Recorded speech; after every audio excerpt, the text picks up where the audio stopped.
सभी भक्तों को मेरा जय श्री कृष्ण। एक राजा जिसके हृदय में केवल भगवान का प्रेम था, एक खोज जो साधारण नहीं स्वयं भगवान के साक्षात दर्शन की थी, और एक अद्भुत लीला जिसमें जन्म दिया श्री जगन्नाथ महाप्रभु के दिव्य धाम जगन्नाथपुरी को। आइए सुनते हैं भक्तराज इंद्रद्युम्न की अलौकिक कथा। आप देख रहे हैं नॉलेज रेन भक्ति, जहां बरसती है ज्ञान, भक्ति और प्रेरणा की वर्षा। इंद्रद्युम्न मालवा के राजा थे। वे स्वभाव से विष्णु भक्त थे। एक बार स्वप्न में उन्हें ऐसा आभास हुआ कि भगवान विष्णु सबसे अच्छे रूप में उत्कल में मिलेंगे। सुबह होने की देर थी। विद्यापति नामक एक ब्राह्मण को उसका पता लगाने के लिए शीघ्र उत्कल भेज दिया। विद्यापति उत्कल आए। काफी छानबीन के बाद उन्हें पता चला कि भगवान विष्णु यहाँ नील माधव के रूप में पूजे जाते हैं। उन्होंने यह भी पता लगाया कि नील माधव विश्वावसु शबर के यहाँ ग्रह देवता के रूप में पूजे जाते हैं। वे विश्वावसु को ढूंढते हुए उसके पास गए और नील माधव के विषय में जानना चाहा, लेकिन विश्वावसु ने नील माधव के विषय में कुछ भी बताने से मना कर दिया। विद्यापति ने नील माधव के विषय में जानने के लिए बहुत हाथ पांव मारे, लेकिन जब कोई रास्ता नजर नहीं आया तो अंत में विश्वावसु की सुंदर कन्या ललिता से विवाह करने का उन्होंने प्रस्ताव रखा। विद्यापति का विवाह ललिता के साथ हो गया। दोनों पति पत्नी अब एक साथ रहने लगे। एक दिन विद्यापति ने अपनी पत्नी ललिता से कहा कि वह अपने पिता से कहे कि वे उन्हें नील माधव के विषय में बताएं। अगर ललिता ऐसा नहीं करेगी तो वे उसे छोड़कर चले जाएंगे। लाचार ललिता ने अपने सुहाग की भीख मांगते हुए अपने पिता से आग्रह किया कि वे विद्यापति को नील माधव के विषय में बता दें। विश्वावसु ने एक शर्त पर नील माधव के विषय में बताने पर सहमति जताई कि जहां उनके दर्शन होंगे वहां तक विद्यापति अपनी आंखें बंद रखेंगे और उनके दर्शन के तुरंत बाद उसकी आंखों पर पट्टी बांध दी जाएगी, जिससे वे पुनः वह मार्ग न देख सके। रात हुई। ललिता ने विद्यापति को नील माधव की जानकारी वाली शर्त बताई। फिर विचार किया कि सुबह जब विद्यापति की आंखों पर पट्टी बांधी जाएगी तो पट्टी के दोनों छोरों पर वह सरसों बांध देगी और वह गिरती जाएगी, जिससे कि कुछ दिनों बाद जब सरसों पौधे का रूप धारण करेगी तो पता चल जाएगा कि नील माधव तक पहुंचने का रास्ता किधर है। अगले दिन सुबह हुई। विद्यापति की आंखों पर ललिता ने उसी प्रकार पट्टी बांध दी जैसा कि उसने रात में विचार किया था। विश्वावसु विद्यापति को लेकर नील माधव के पास पहुंचा। विद्यापति की आंखों की पट्टी जैसे ही खुली, उन्होंने नील माधव के दर्शन किए और देखा कि उस वट वृक्ष से एक कौवा नीचे गिरा, मर गया, लेकिन शीघ्र ही स्वर्ग चला गया। उन्होंने भी वहां प्राण त्याग करना उचित समझा। तभी उन्हें एक दिव्य वाणी सुनाई दी। अरे मूर्ख ब्राह्मण, यह क्या कर रहे हो? तुम्हें तो नील माधव की जानकारी राजा इंद्रद्युम्न को देनी है। विद्यापति राजा इंद्रद्युम्न के पास लौट आए और नील माधव के विषय में उन्हें बताया।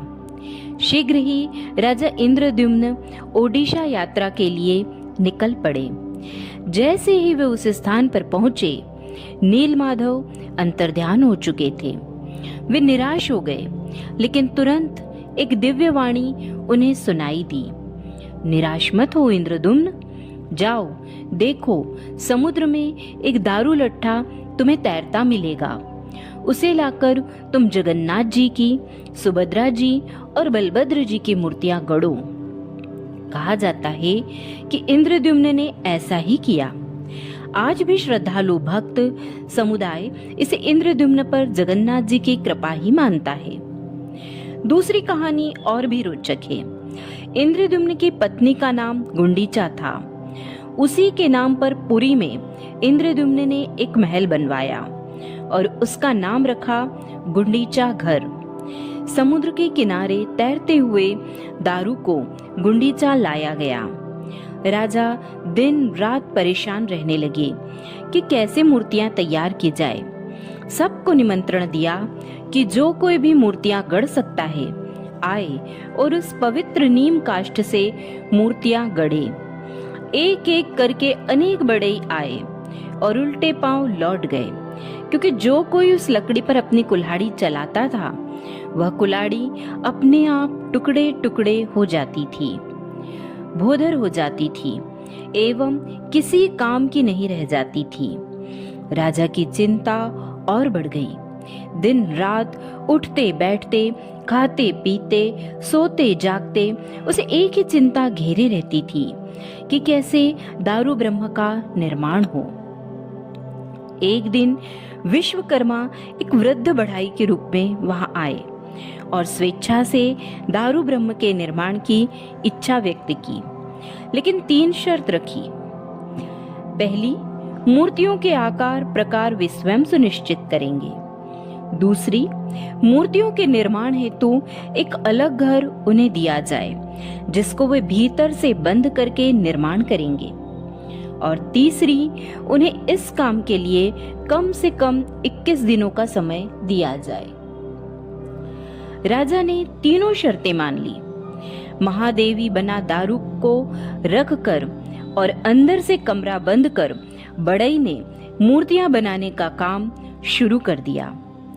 राजा इंद्रद्युम्न की पत्नी गुंडीचा जिज्ञासावश उस दरवाजे से कान लगाकर चुपके से अंदर की खुट खुट की आवाज सुनती थी। एक रात उसने सोचा कि बेचारा बढ़ई बिना अन्न जल के कमरे के भीतर अपने को बंद करके काम करता है, क्या उसे भूख नहीं लगती? 15वें दिन उसने राजा को अपने मन की शंका वाली बात बताई। राजा ने सोचा, रानी ठीक कहती है। दरवाजे से कान लगाकर सुना तो कोई आवाज नहीं आ रही थी। रानी को बुलाया, रानी ने भी कोई आवाज नहीं सुनी। अब राजा रानी दोनों का शक यकीन में बदल गया। अगले दिन जब दरवाजा खोला तो बढ़ई नहीं था और तीनों ही विग्रह के मात्र शीर्ष भागी बने हुए थे। राजा ने सोचा, जो बना है ठीक ही बना है। अब विग्रहों के लिए मंदिर का निर्माण होना चाहिए। राजा ने एक विशाल मंदिर बनवाया और यज्ञ की तैयारी शुरू कर दी। यज्ञ में ब्राह्मणों को दान देने के लिए प्रतिदिन उसने 10,000 गायों को एकत्रित किया। कहा जाता है कि इतनी अधिक गाय हो गई कि उनके खूर से एक विशाल गड्ढा हो गया और अंदर से स्वच्छ और निर्मल जल अपने आप फूट पड़ा, जो उस समय पक्षियों एवं पशुओं के बिहार का डेरा बन गया था। आज भी वह जलाशय है जिसे इंद्रद्युम्न तालाब के नाम से जाना जाता है। इस प्रकार विग्रह और मंदिर दोनों तैयार हो गए। उसी समय वहां नारद आ गए। राजा इंद्रद्युम्न ने विग्रह निर्माण और मंदिर निर्माण की पूरी कहानी नारद जी को बताई। नारद जी ने राजा से आग्रह किया कि वे उनके साथ इंद्रलोक जाएं और ब्रह्मा जी से निवेदन करें कि वे मृत्युलोक चलकर विग्रह में प्राण प्रतिष्ठा करें। राजा इंद्रद्युम्न ने नारद जी की बात मानकर इंद्रलोक के लिए प्रस्थान किया। वहां जब दोनों पहुंचे तो ब्रह्मा जी पूजा कर रहे थे। वहां इंद्रलोक में 1 घंटा ब्रह्मा जी का वे लोग इंतजार करते रहे, लेकिन तब तक यहाँ मृत्युलोक में 1000 वर्ष पूरे हो गए। राजा इंद्रद्युम्न की कई पीढ़ी गुजर गई। उनके सगे संबंधियों की कई पुश्तें जन्मी और मृत्यु को वरण कर ली। धरती की पूरी सभ्यताएं बदल गई। राजा इंद्रद्युम्न और उनके मंदिर को भूल गए। तीसरी भी एक कहानी है। इंद्रद्युम्न नारद के साथ ब्रह्मा जी को लेकर जब आए तो देखते हैं कि सब कुछ बदल गया। वहां पहले जैसा कुछ भी नहीं था। न उनका मंदिर था, न ही गुंडीचा, न ही उनके सगे संबंधी, सभी मौत के गाल में पहुंच चुके थे। कारण यह था कि हजारों साल गुजर चुके थे। उस समय उत्कल का राजा माधव था। वह एक दिन अपने घोड़े पर सवार होकर जा रहा था। अचानक उसका घोड़ा ठोकर खाकर गिर पड़ा। पता लगाया तो आवाज के नीचे इंद्रद्युम्न का बनवाया हुआ मंदिर मिला। जब नारद और इंद्रद्युम्न लौटे उस समय वहां मंदिर में माधव राजा अपने देवता की पूजा कर रहा था। इंद्रद्युम्न ने कहा कि यह मंदिर मेरा है, आप कौन हैं? उत्कल के राजा माधव ने कहा, आप कौन हैं और क्या चाहते हैं? इंद्रद्युम्न ने अपनी बात और सच्चाई को बताने की बहुत कोशिश की, लेकिन माधव राजा के सामने उनकी एक न चली। अंत में नारद ने सविस्तार माधव राजा को इंद्रद्युम्न की जानकारी दी। फिर भी वह तब तक मानने के लिए तैयार नहीं हुआ जब तक कि कोई साक्षी न मिले। उसी समय इंद्रद्युम्न तालाब से हाथी के आकार का एक कछुआ जल के ऊपर आकर मानव की भाषा में बोला, मैं साक्षी हूँ, मैं कच्छप गवाही देता हूँ, यह मंदिर मालवा के राजा इंद्रद्युम्न ने बनवाया था। यह सुनते ही माधव ने वह मंदिर इंद्रद्युम्न को सौंप दिया। उस दिन के बाद से लोग उस राजा को गाल माधव कहकर पुकारने लगे। चूंकि माधव उस समय का बहुत बड़ा भक्त था, नारद ने इंद्रद्युम्न से कहा कि प्राण प्रतिष्ठा समारोह में उसे भी सादर आमंत्रित किया जाए। ब्रह्मा जी ने स्वयं आकर प्राण प्रतिष्ठा की। तब से वहां महाप्रभु जगन्नाथ, बलभद्र एवं सुभद्रा की पूजा शुरू की गई। प्राण प्रतिष्ठा समारोह की समाप्ति के पश्चात ब्रह्मा जी ने इंद्रद्युम्न से कहा, वत्स, मैं तुमसे प्रसन्न हुआ, कोई वर मांगो। इंद्रद्युम्न ने कहा, भगवान, मैं चाहता हूँ कि यह मंदिर किसी व्यक्ति का न रहकर पूरी मानव जाति का मंदिर हो और उस मंदिर के प्रमुख देव संपूर्ण ब्रह्मांड के स्वामी, जगत के नाथ श्री श्री जगन्नाथ जी महाराज हों। मुझे आप यह भी वरदान दें कि मेरा कोई उत्तराधिकारी न हो जो भविष्य में यह कह सके कि यह मंदिर मेरा है।